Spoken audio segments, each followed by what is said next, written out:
And hello, fruit flies and home fries and wise guys and all of you folk. Lovely to see you. I'm Tad. I'm going to read at some point. At some point. Fairly soon, probably. Actually, anyway, hope you're doing well. It is now 1 minute after 7 p.m. California time, aka aka Pacific Daylight Time. And It's still light outside. I forgotten that happens as the year grows. Each year, I've only been through a few of them, see, so it's all still surprising to me. Anyway, nice to see you. Good to have you here. We are still reading the first Otherland book, of course, and we will not finish tonight, but we will finish sometime in the next few weeks. I can tell because there's not much book left. But that's beside the point. We certainly have book to read tonight, and I will do so.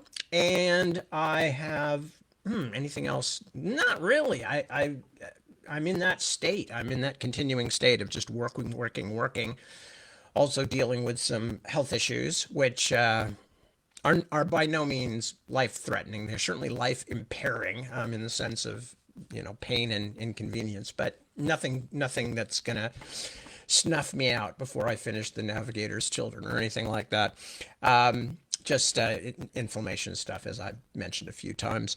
But so that's what's going on mostly around our house is me working, Deb working on her own stuff. Deb is doing her fabric art and fabric business, I guess. However you want to phrase it, it's fabric, it's art, but she sells some of them, so it's a business too. By the way, if you are interested in such things and you want to see some really nice sweaters, go check out Deb's. Well, her Facebook page, I believe, has some stuff on it, but also you can find out through her Twitter. Deb's last name, I'm sure you all know, is Beale, Beale, Deborah Beale. Although I think she's mostly on Twitter as Mrs. Tad, which was her idea, not mine. I hasten to say, lest any of you out there think I'm some kind of old line husband guy who said, you must take my last name. Like, no, no, no. As a matter of fact, she kept saying, I really can't. And I was like, why are you telling me? Do you think it doesn't matter to me? Your name is your name. You can have whatever name you want to. If you want to, I'll take your last name. I don't care. So I don't know how I got off onto that tangent, but be warned, there may be a lot of them tonight. I was on the phone with my mom having a Mother's Day check in with her, and I had this sudden wave of brain damage where I couldn't think. It was like premature senility. And I'm talking to my mom, who's in her late 80s now, and I'm the one who's going like, "Oh my God, what is that word for that thing?" And probably just lack of sleep. Either that or it may be the inflammatory processes slowly squeezing my brain, which I suppose is a possibility too. But that would have been going on for a long time because my brain has been squeezed for decades. So, what else do we have to think? So, Navigator's Children, working on Navigator's Children, beginning to feel like got a little traction on it, which is an important thing for at least this writer. And, that doesn't mean much when I say it by itself, but what I'm talking about is there's a difference between working on something and feeling like you have your momentum and your structure and your organization going and going forward, because really honestly any time during the time of writing a book you're working on the book, even if you're just sitting around thinking or whatever. But there's a difference between that and when you actually feel like, okay, now I, at least for this next part, I know what I'm doing, I know where I'm going with this, I feel like things are happening the way they're supposed to happen. So I guess that's basically what it is. It's like the machinery is working at the moment, so that's a good thing. But other than that, not a whole lot going on around here. I was just given the hideous news that the dog got out again, although fortunately this is the big dog, although fortunately he didn't go anywhere very far and wound up on the front porch. But I had just spent an entire weekend dealing with a hole in the fence where a tree had come down and crushed our fence. God, I wonder if that means there's been another one. Anyway, so now he's got another place to get out, which is just heartbreaking because it's so hard to get to some of the property where the fence is. Anyway, that's a lot of anyways already. I think I've gone past my quota for the day. But so that's my other news. Is now we have to find out where the dog's getting out again. Let me think if there's anything else that I wanted to share with all of you dear people. God, no, not really. See, like I said, squeezed brain, very squeezed. So I guess what I'll just do is I'll check in and say hello to everybody, and then I will start reading. And if any of you can think of anything you want me to answer or say, ooh, this little triangle beard is driving me nuts. If any of you can think of anything you want me to say, please put it in the comments section. Meanwhile, I'm going to check in with everybody. So first off, there's Ray. Hello, Ray. Greetings to Tad and Tadpoles. Oh my! This is the smallest cult that anybody ever saw. There's tiny little group of us who meet online and listen to me jabber like an idiot. So I guess Tadpoles is kind of an appropriate name for such a small and relatively harmless group of creatures, including myself. Anyway, so hi Ray, good to see you. Mr. Unangst. Jerry has checked in. Kelly, hello Kelly, good to see you. And Kristen, good to see you too. Sasha, hello Sasha. And Jennifer checks in, and hello to you Jennifer, good evening. And Jared, hello, hello. And Emily. Emily had a nice afternoon playing games with her kids. That sounds like an excellent way to spend an afternoon. My kids now spend most of their time slumped on the couch, rewatching old horror movies. Or not old, but horror movies they've already seen. I don't know if that's a pandemic symptom or if that's just our kids. Anyway, Jennifer, happy Mother's Day to all the moms. Yes, absolutely. Oh, and I forgot to say that, which is for those of you, most of you maybe on this particular reading, in the American co-prosperity sphere, it is Mother's Day. So happy Mother's Day to all of you, either who are mothers or who have been mothered. And I called my mom, and the kids got some flowers and I think a bottle of wine for Deborah, both of which are things that she likes. So we're all good on that front. And I hope you all who have mothered or been mothered have had a good Mother Day today. So who else? Barban, hello, good to see you. A pleasure as always. James, howdy, howdy, from wistfully melancholic rainy Monday in Sydney. Wow, that tells a tale right there, doesn't it? A wistfully melancholic rainy Monday in Sydney. I do love Sydney, I have to say. I've been there 2-3 times, and I like all of Australia that I've seen, and I loved New Zealand as well. I thought both of them were really fabulous, but I don't think there is a harbor on earth more gorgeous than Sydney Harbor. It is just, and I'm not like a, it's not like I'm a big harbor fan, like, like whenever I get someplace, so the first thing I ask is, where's the harbor? I really want to see that harbor. But the first time I saw Sydney Harbor and the Harbor Bridge and all of that, I just was overwhelmed by how gorgeous it is. So that I could see, would be a lifelong purpose, for somebody to try to be able to live somewhere where they could look out on Sydney Harbor every day. I have no idea, however, what it's like in the wistfully melancholic rain. So, James, I hope that it's still a nice place to be.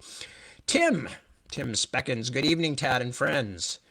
Hoping everyone is well, except like Tim, who has been destroyed by tree-related allergies. Oh, Tim, I'm really sorry. My kids are allergy affected, and it's a miserable thing. I'm very sorry.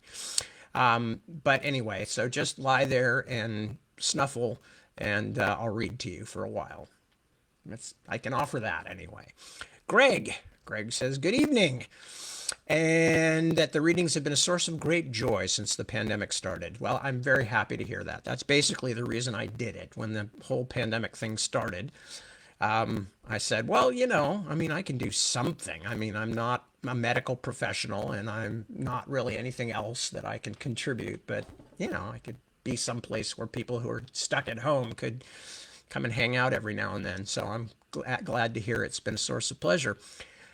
Claudia, hello, and yes, happy Mother's Day, and happy Mother's Day. Oh God, are we doing audio distortion again? Somebody mentions audio distortion. More audio distortion. Oh, lordy. Margaret, hello, good evening. Good to see you. Bum, bum, bum, bum, bum. Tim says, if I add a few well-placed security cameras or trail cameras, the problem is that our yard, or if you want to call it that, we live on a few acres of redwood trees and oak scrub and blackberry and all of that. And while we have cleared the area around the house, the area in the outside the house, which includes a good portion of the a good portion of the property that we fenced off because of Johnny in the first place, is literally nearly unreachable because we have it's hills. We had to build their fences built on the along the edge of the perimeter of these parts of the property. But you have to literally, and last time I went up there a couple of weeks ago to try and find the last Johnny escape spot, which, as I mentioned, was because of a tree falling down, and that may be what happened again this time. Oh God. I literally had to do it with a machete to get to those places. So it's really, it's a major thing just trying to find out where the idiot dog has escaped. So that's, I would love to have enough cameras up around to figure it out, but it's just even getting cameras into those places is, it's a major expedition. So anyway, not to complain, and but yes, the idea of security cameras has occurred to me, and it would be a good thing if we could do it, but I'm really not sure that we can manage it just because of the amount of work that it would be, and just finding the hole is a problem, and we've got hundreds and hundreds of yards of hidden fence behind all these blackberry and bracken and other stuff that you'd have to put cameras on. So I think we'll just continue waiting till he gets out and then going to look for the place where he escaped. Anyway, Jeremy, okay, complicated question about conventions. At the moment, I haven't thought anything about attending conventions, but I may this year because of some improvements in, obviously, the pandemic. But I don't have, I will certainly mention it. I will post it on social media when I know exactly what's going on. Baycon is a distinct possibility, and so is Silicon. So I will let people know when I know what I know and how I know it. Chris Vandal from extremely windblown Nevada. or body. Oh yeah, I saw about that about Lake Mead. That I'm not shocked. Let's put it that way, because of what I've heard in the past about the the mafia and things like that. But it's still a bit creepy. Anyway, and then Tim pops back in, a beautiful property and surrounding area. It really is. It really is. We've really loved being here. We've loved having the space. We've the only problem is that we spent a long, almost the whole kid's childhood in what I would call islanded areas. I don't mean islanded in the sense that they're literally surrounded by water, but what I mean is because we've lived in the hills in our two main residences since the kids have been around, surrounded by trees and forest and stuff like that, which we love. But as a result, we didn't have a lot of the stuff that you would normally have, or that I had, for instance, in my suburban upbringing. We didn't have sidewalks, so we had to take the kids places to learn how to ride bikes. And we didn't have sidewalks and stuff like that. So there's like not any trick or treating. So we would literally go to other people's houses to do our trick or treating and things like that. So, excuse me, something has just fallen under my chair. So, they're always trade-offs, but we love the woods. Deborah and I work at home.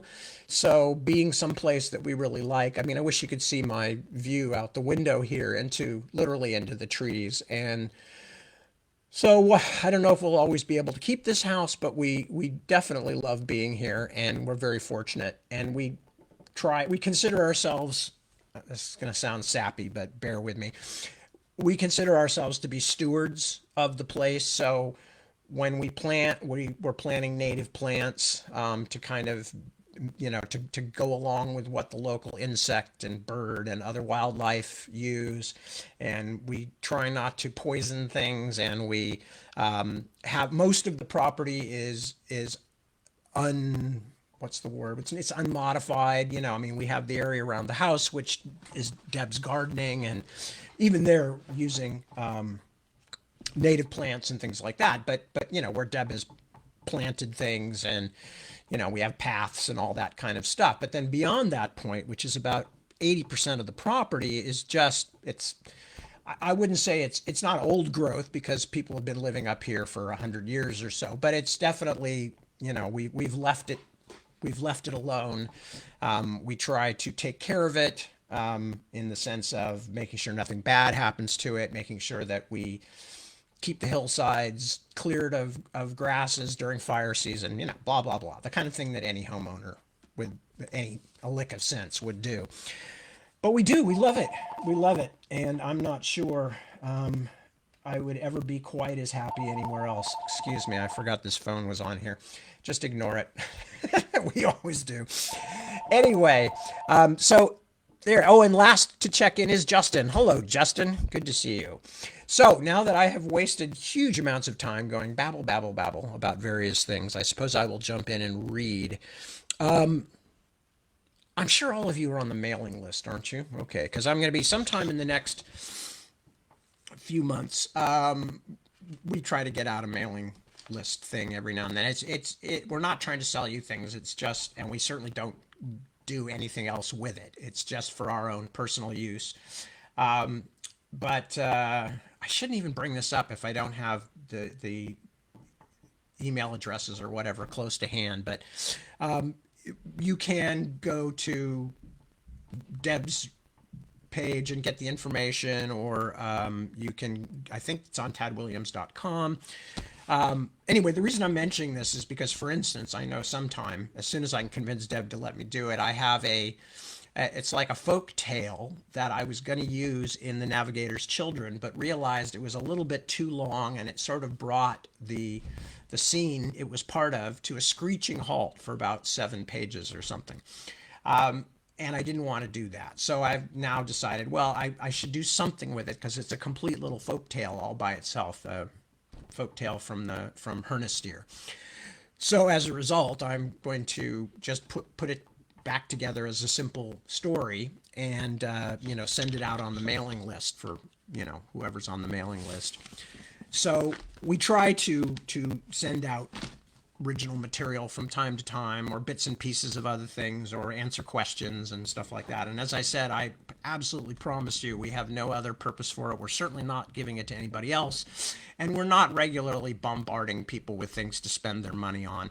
Um, it's mostly more about just wanting to stay connected to the readers and wanting people to feel like they get something back for, for being notified once every year or two when a book comes out.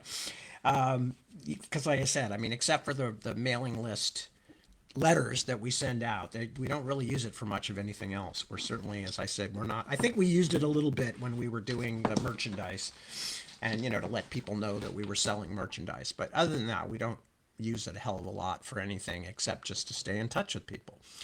So I'll try to remember next time, especially if I'm going to take a break after I finish the reading the first Otherland, and I'll try to have that information on hand so any of you who aren't already on the mailing list can be on the mailing list and we can stay in touch. Okay, so having done all that and just babbled like a fool for 20 minutes, yeah, God, it's frightening. Can you imagine? I used to do the graveyard shift on a radio station, and would just sometimes just put on a record and turn it down low and just talk for an hour at a stretch about weird stuff. I would never be that patient with me. But then again, I have to listen to me all the time. Okay, so Paul Jonas. Paul Jonas, who was last in The Martian, the kind of turn of the century, 19th, 20th century, Edgar Rice Burroughs-ish Mars, and was falling out of the sky of that simulation, has suddenly had a weird, what's the word I'm looking for? A weird dislocation where all of a sudden he was back in something very much resembling the castle from the very beginning of the story. And he found Gally, the boy who had been his companion for the last two simulations. He found Gally in the clutches of Butterball and Nickelplate, whom we have already met as Mullet and Finch and various other guises. It's the big guy and the skinny guy, who the implication at this point is that they work for Jongleur. Whether they're real people or purely simulations, we don't know yet.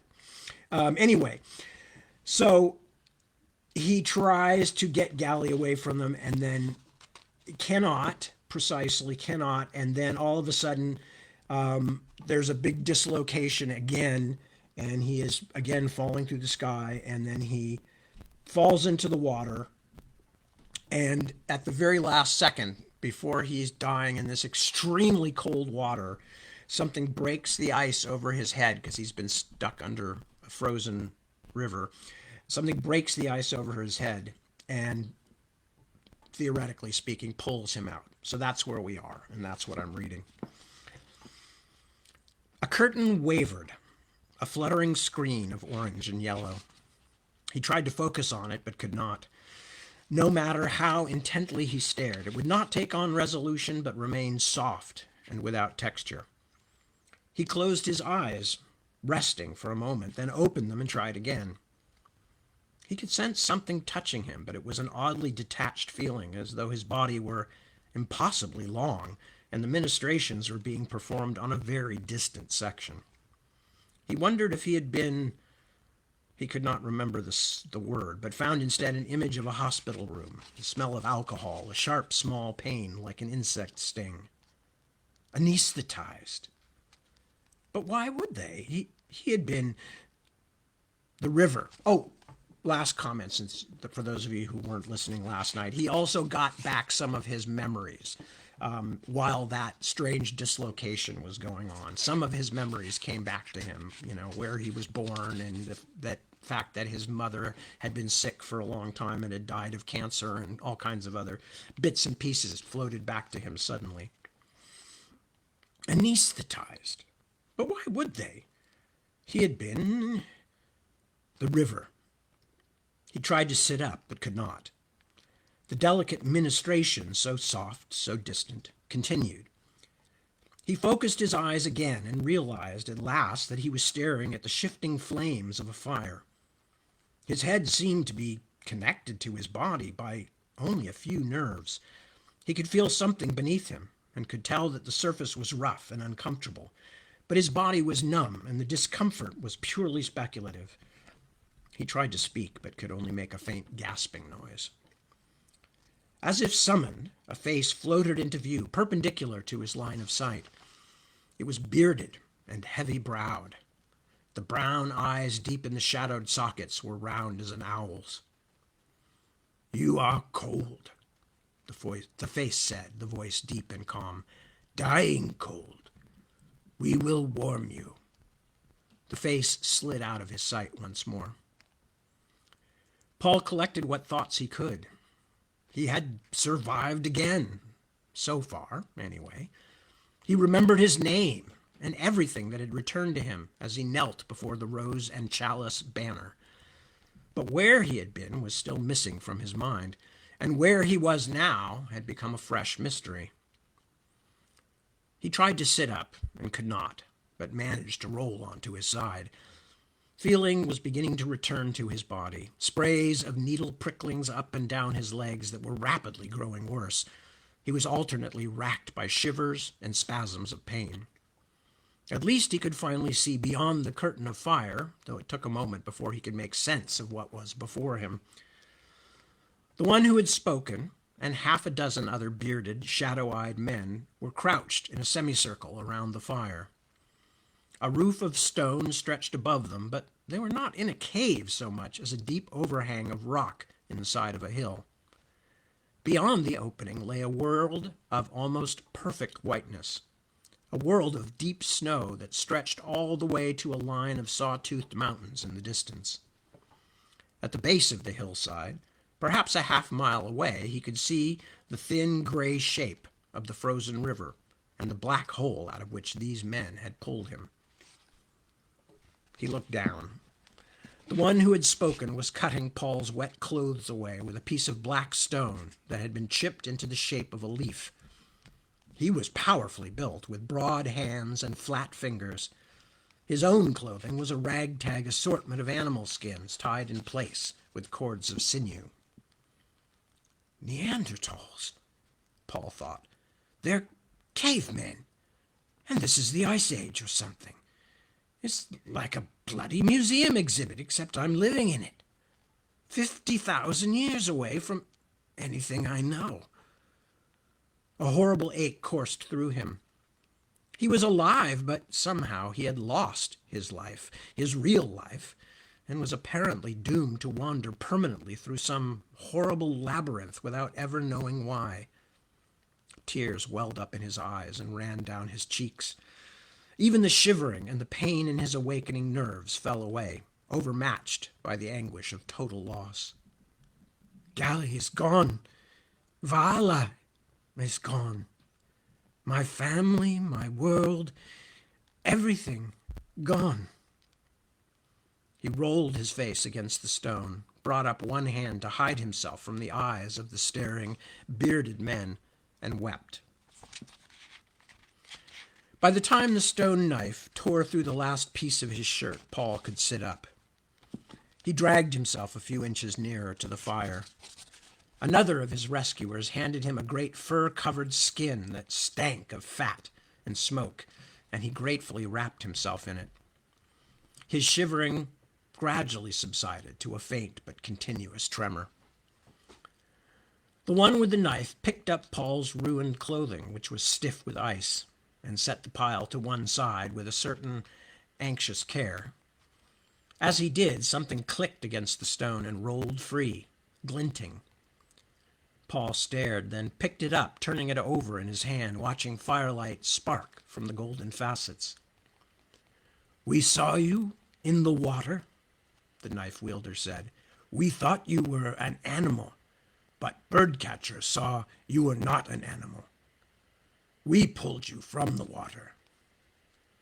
Paul closed his fingers around the gem-like object. It warmed. Then a gentle voice filled the cavern, making him jump. "If you have found this, then you have escaped," it said. Paul looked around, afraid his rescuers would be terrified, but they were still looking at him with the same slightly worried reserve. After a moment, he realized they could not hear the voice, that it spoke to him alone. "Know this," it said. "You are a prisoner. You are not in the world in which you were born. Nothing around you is true, and yet the things you see can hurt you or kill you. You are free, but you will be pursued, and I can help you only in your dreams. You must remain uncaptured until you find the others I am sending. They will look for you on the river. They will know you if you tell them the golden harp has spoken to you." The voice went silent. When Paul opened his hand, the shining thing was gone. "Are you a spirit of the river?" the knife wielder asked. "Birdcatcher thinks you are a drowned man, returned from the land of the dead." The land of the dead? Paul let his head sink to his chest. He felt exhaustion pressing on him, heavy as the stone hillside above. His sudden laughter had a cracked sound, and the men shied back, grunting and whispering. More tears made his vision blur. Land of the dead. That sounds about right. Chapter 37, Johnny's Twist. Netfeed Sports. TMX makes Olympic goodwill gesture. Visual. TMX Olympic flag rippling over Athenaeum, Bucharest. Voiceover. Telemorphics Inc. has made what it calls a goodwill gesture to resolve its dispute with the International Olympic Committee and the government of the Wallachian Republic. Instead of the Telemorphic Bucharest Olympic Games, as the corporation had initially insisted the event be known, the official name will be the Bucharest Olympic Games sponsored by Telemorphics. Visual. TMX Vice President of Public Relations, Natasha Sissenson. We respect the Olympic tradition of peaceful compromise, and we feel we've held out a major olive branch.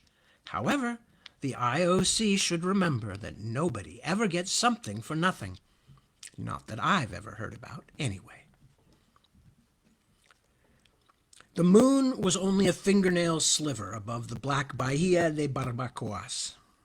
The island, hedged by orange spotlights, glowed more brightly than anything in the sky. Dread smiled. It was a nest full of jeweled eggs, and he was the predator. He would take those lights in his jaws and crush them into darkness. Dread brought up the Exultate Jubilate, a piece of ancient music that throbbed like electricity and rang with joyful transcendence. He regretted using a piece of pre-programmed music, but he had too many things to do, and tonight there would be no time to build his own soundtrack as he acted out his starring role. Mozart would do well enough. He fingered his T-jack, wolfishly happy to be off the fiber-link leash. He lowered his hands to his knees, intensely aware of the resistant neoprene of his suit and the tiny grains of sand adhering to his palms, then closed his eyes so he could see the important things. Track 1, report. A window containing a view of the choppy water from high above appeared against the blackness. Listo, declared Track 1's foreman. Ready. Track 2. Another window, filled by a dim shape, which he recognized as a reflection-resistant boat only because he had purchased it himself. Before it, a group of shadowy figures lying prone on the sand. One of the figures moved slightly. Night goggles glinted. Ready, Jefe. Track 3. A stack of equipment against the bad paint wall of a rented apartment, each box finished in the irritating matte black that was experiencing a revival among trendy wearheads. Nothing else. What the hell? The pause lasted several seconds before a shaved head appeared and Celestino's voice reverberated in the bones of Dread's skull. I was making a last-second adjustment, Jefe. I am now ready. Having a last-second therapist, more likely. Dredd sent a closed sidebar call to the room next to the gear lab. A woman's face appeared, round and pale beneath flaming red hair. "Dulcie, what's up? Is he going to get it done?" "He's an idiot, but he's competent, if you know what I mean. I'm here. Go ahead and light it up." He was glad he had brought her in. Dulcinea Anwin was expensive, but not without reason. She was smart and efficient and could have walked right through the Battle of Waterloo without blinking. For a brief moment he wondered what kind of quarry she'd make. An interesting thought. Trek 4. The observation center balcony, which he had occupied himself only a few hours ago, appeared against his closed eyelids. This man, unlike Celestino, was waiting for the call. "Ready to spike." Dredd nodded, although neither the heads in the data windows or the dozen other men with him on the dark beach could see his face. He opened his eyes and summoned up the site map, allowing it to spread itself in a neon grid on top of the real Isla del Santuario, looming just a few kilometers away. Perfect. Everything in place. Action. He brought up the Exultate, and for a moment he was alone in the Caribbean night with the moon, the water, and the soprano's silvery voice. "Track 4. Spike it." The man in the beach house keyed up a security code, then spoke a word into his throat mic. At this signal, Dredd's contact at ENT Inravisión injected the program he had been supplied into the Cartagena telecom net, a simple, although criminal, action for which the employee would receive Swiss credits 15,000 and an offshore bank account to go with it. The code sought out and connected with an unobtrusive resident parasite in the Isla de Santuario house system, a lurker which had been deposited for the sum of 40,000 by a disaffected employee of the previous security company during her last night on the job. Acting in concert, the two created a temporary data tap into the island's information system. Either the system itself or human oversight would be bound to spot the tap within 10 minutes or so, but Dredd did not need any longer than that. "This is 4. Spike is in." The Mozart lifted him. Pleasure ran through him like cool fire, but he kept his elation to himself. "Good. Track 3, start pumping." Celestino bobbed his head. "My pleasure, Jefe." The gearman closed his eyes and swirled his fingers in a complicated pattern as he began to make the input-output connections. Dredd kept his voice calm. "Give me a link and raise. A raise as soon as you have them." He was developing what might be an irrational hatred of this poofting ex-military idiot. That was almost as bad as being too trusting. He closed his eyes again and watched the seconds tick off on the time display. Except for Celestino conducting his invisible orchestra of data, seeming, to Dredd's jaundiced eye, to mock the sublimity of the Exultate, the other windows were static, awaiting his orders. He took a moment to enjoy the sensation. On the rare occasions when they spoke about their work, some of the others, in his very small field of expertise, referred to what they did as art. Dredd thought that was self-aggrandizing bullshit. It was just work, although at times like this it was exciting, satisfying, challenging work. But nothing this orderly and pre-planned could be called art. Now, the chase, that was art. It was art of the moment, art of opportunity, art of courage and terror and the blind, razoring edge of things. There was no comparison between the two. One was a job, the other was sex. You could be good at your job and proud of it, but no one would ever mistake the best of one for the transcendence of the other. Celestino was in the bones of his ears again. "The pumping station is up and running, Kefe. Do you want a line into the security net?" "Of course I bloody well do. Jesus. Track 1, report." Track 1's window showed more black water, this time from higher up. 15 kilometers away and closing. Stand by for my call. A moment more, and the music began to swell toward crescendo. An array of tiny windows blinked on at the periphery of his vision. Track 3, which one's the broadcasting channel? Second from the left, Celestino answered. Currently quiet. Dredd brought it up and checked, not because he thought the gear man was that incompetent, but because he was in that singular high-flying and godlike mode. He wanted every spark, every falling leaf at his fingertips and under his control. As Celestino had said, there was only silence on the channel. Track 1, go! The silence lasted for a few more moments. Then he heard the crackle of a radio in his ear. To make sure, he shut off the volume of his own line to track 1, but he could still hear it coming in over the Isla del Santuario's security channel. He was listening with the target's own ears. Mayday! Santuario, can you hear me? There was a brief lag between the supposed pilot's Spanish and Dredd's system's translation, but he was already pleased. Under a professionally macho veneer, the actor sounded quite believably panicky.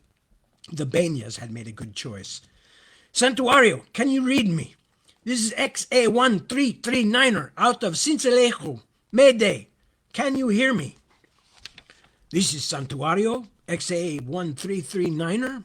We have you on radar. You are too close. Please turn east and move out of our exclusion zone.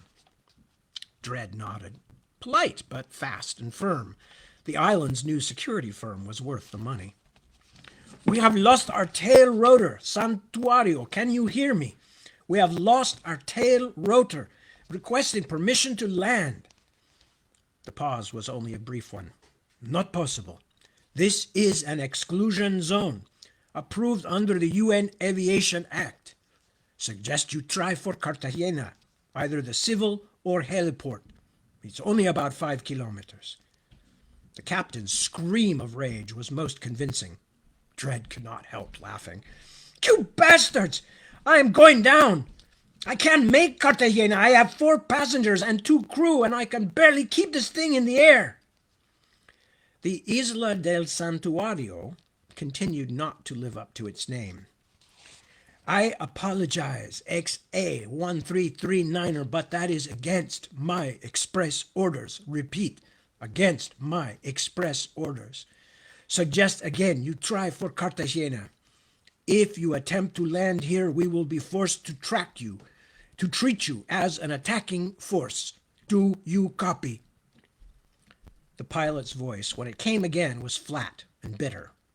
The loud noises that squelched some of his words sounded quite distinctly like a turboprop helicopter shaking itself apart. I can't fight! Damn! Rotor can't any longer! We're going down! I'll try not to crash on your precious island! I hope you rot in hell! Another urgent Spanish-speaking voice came on.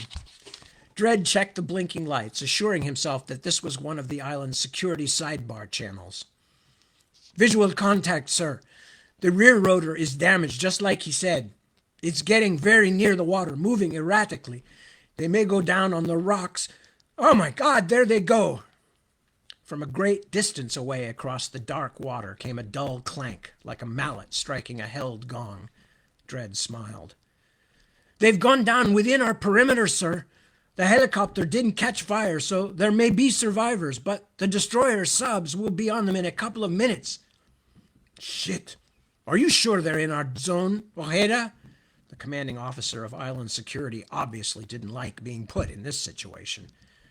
I can see the helicopter, sir. It's still hanging on the rocks, but with the waves, it won't stay there long. The officer brought up the first pictures from the camera drones, and when he saw his observer's words confirmed, cursed again. Dredd thought he knew just what was going through the man's mind.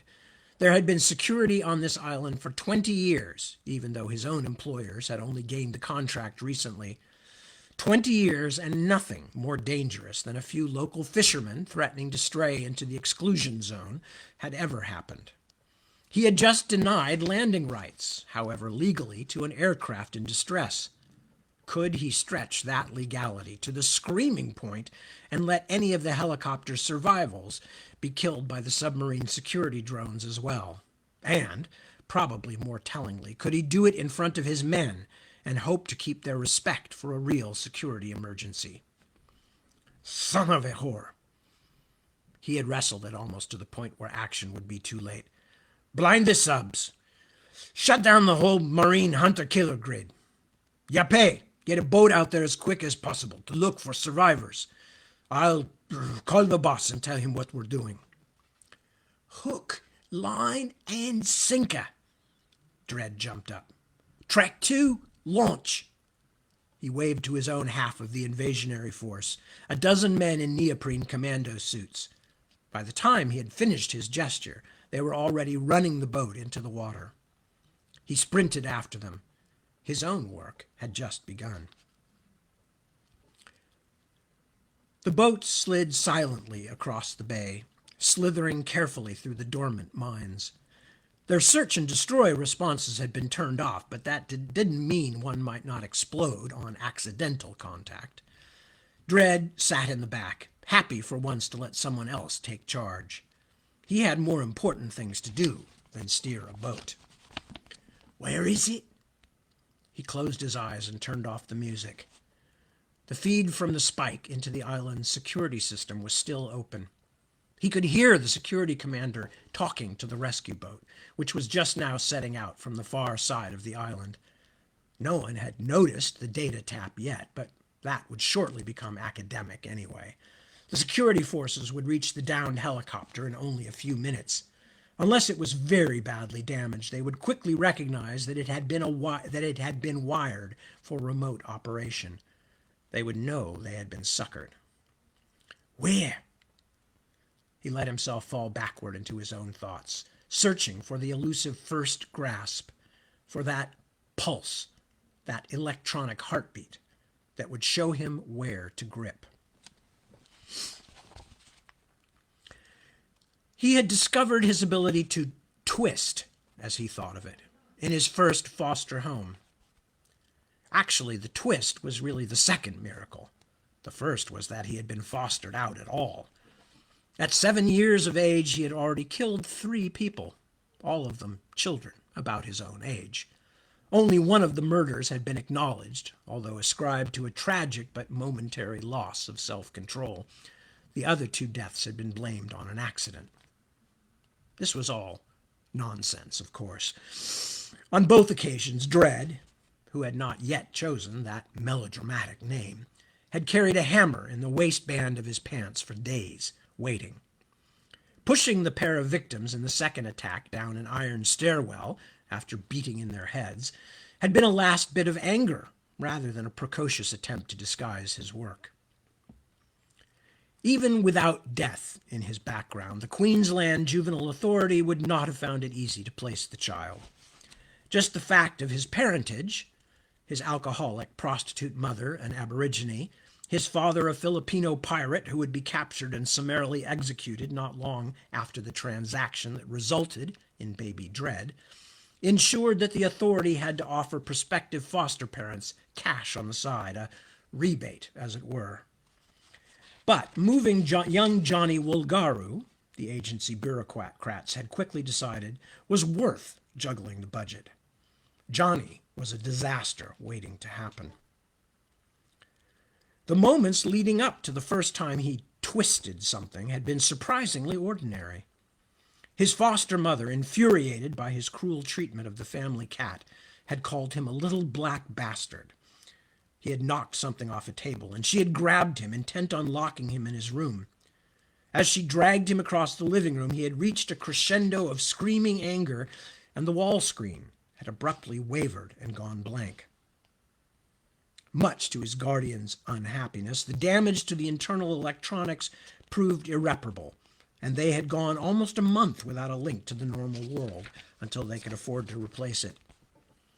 They had not connected the occurrence with their ward, although they knew him to be capable of other far more prosaic acts of destruction.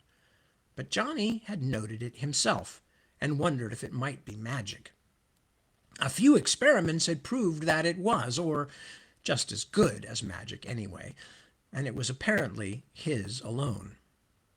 A single day in his dark room with his stepfather's pad had taught him that he could do it even without being angry, if he just thought the right things in the right way. He had not used the ability for much of anything, minor vandalism, spiteful reprisals, for several years, and through several more foster homes. Even as his secrets grew deeper and more terrible, he never thought of using the ability to twist things for anything grander than blanking security cameras at the site of one of his robberies or one of his chases, for those had begun even before he reached sexual maturity.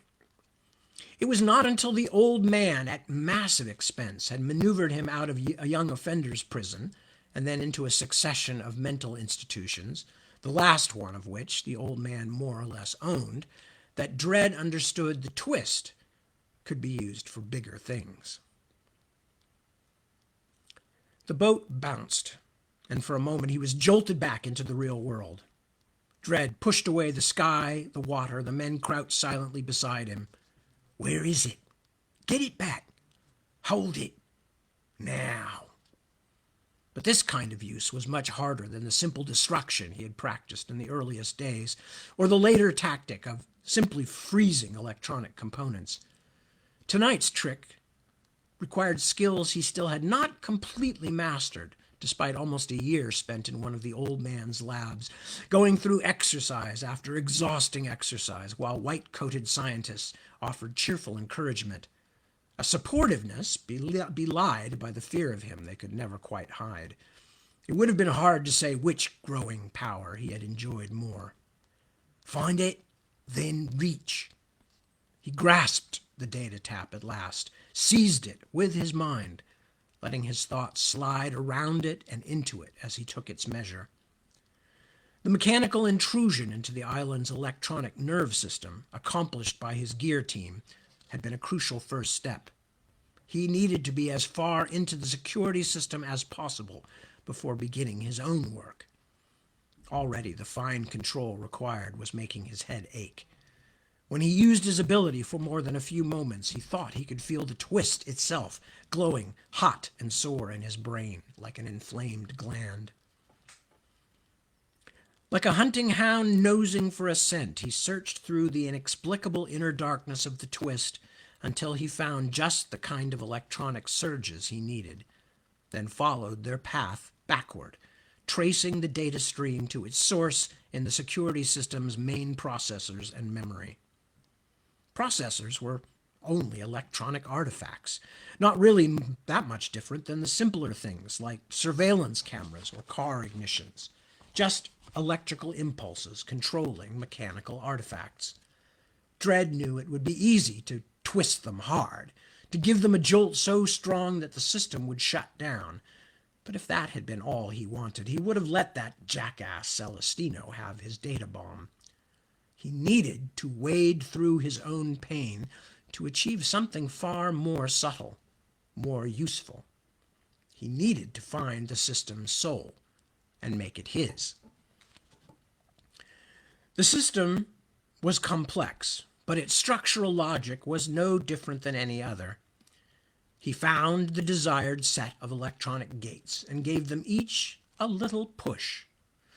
They resisted, but even the resistance told him something. He had lost everything but the data stream now, even the meaningless noises on the security radio and from the night and waves that surrounded his physical body were gone. He pushed the gates again, only one at a time now, doing his best to gauge the effect of each change before he made it. He worked delicately, even though his head was throbbing so hard he felt like screaming. The last thing he wanted to do was crash the system. At last, in a blackness shot with blood-red, migrainous lightning, he found the right sequence. As the metaphorical door swung wide, a dark joy swelled inside him, almost stronger than the pain. He had constructed an indescribable something, out of his own will, a skeleton key to open an invisible, unreachable lock, and now the Isla del Santuario's entire system was opening to him like a 10-credit whore ready to surrender its secrets. Exhausted, Dredd struggled back toward the other world, the world outside the twist. "Track 3, he said hoarsely. "I'm into the mother lode. Hook it up and sort it." Celestino grunted a nervous affirmative and began making order out of the streams of raw data. Dredd opened his eyes, leaned over the boat's railing, and vomited. The boat was only a half-kilometer off the island when he could think coherently again. He closed his eyes. The sight of the data windows superimposed on the choppy waters was making him feel sick again, and inspected the results of his infiltration, the naked workings of Santuario's infrastructure. The security machinery's various scanners and checkpoints lured him for a moment, but after the obsessive way he had mapped out what to turn off and when in the planning stages of the action, he doubted even Celestino could mess it up. He also glanced at the standard programs which regulated the estate's physical being, but none of that was important at the moment. There was only one thing out of the ordinary, but that was exactly what he was looking for. Someone, some two, actually, judging by the paired input sites, was hooked up to a low-orbit communications satellite, and a huge amount of data was moving through it both ways. Our target is on the net, I guess. But what the hell is he doing there that he has to move so many gigs? Dredd pondered for a moment. He had everything he needed already. Still, it didn't seem like a good idea to let such high-intensity usage go unexamined.